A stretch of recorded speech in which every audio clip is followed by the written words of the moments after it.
क्या आर्यवर्धन की सच्चाई जानने के बाद टूट जाएगा अनु का दिल? क्या राजीव भाटिया का सच खत्म कर देगा इस रिश्ते को हमेशा के लिए? दोस्तों, सीरियल तुमसे तुम तक में अब आने वाला है ऐसा धमाकेदार ट्विस्ट जो आपकी सोच से भी परे होगा, क्योंकि अब वो सच सामने आ चुका है जिसने अनु के पैरों तले जमीन खिसका दी है। जी हाँ, अनु को पता चल चुका है कि राजीव ही आर्य है, और ये सच उसके लिए किसी बड़े झटके से कम नहीं। अब अनु पूरी तरह से टूट चुकी है, कंफ्यूज है और सबसे ज्यादा डर में है। लेकिन इसी बीच कहानी में आता है एक और बड़ा मोड़। अचानक आर्यवर्धन की तबीयत बिगड़ जाती है। कारण बीपी की दवाई ना लेना, सीने में तेज दर्द, घबराहट, पसीना, और फिर आर्य बेहोश हो जाते हैं। अनु के होश उड़ जाते हैं। उसे आर्य की माँ से पता चलता है कि उन्होंने सुबह से दवाई नहीं ली थी, और इससे पहले कि अनु कुछ समझ पाती, हालात हाथ से निकल जाते हैं। वो तुरंत एम्बुलेंस कॉल करती है, बिना समय गंवाए आर्य को हॉस्पिटल लेकर दौड़ती है। इस दौरान वो मीरा को भी कॉल करके सारी स्थिति बता देती है। अस्पताल में आर्य की हालत नाजुक बनी हुई है और अनु अंदर ही अंदर टूट रही। लेकिन दोस्तों,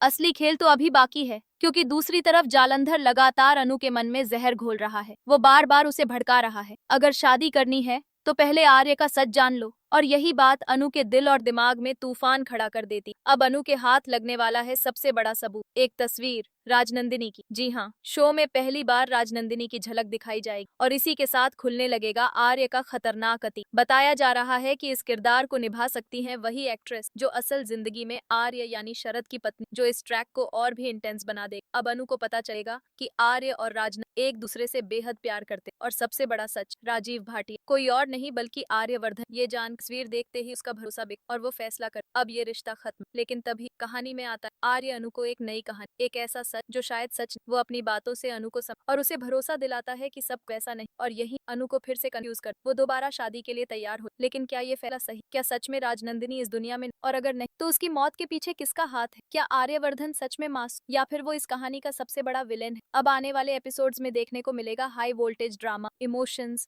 और ऐसे खुलासे जो सबको हिला दें। आप क्या सोचते हैं? क्या अनु को ये शादी करनी चाहिए? क्या आर्य पर भरोसा करना सही होगा? और सबसे बड़ा सवाल, क्या आर्य ही है इस पूरी कहानी का असली गुनहगार? अपनी राय जरूर बताएं।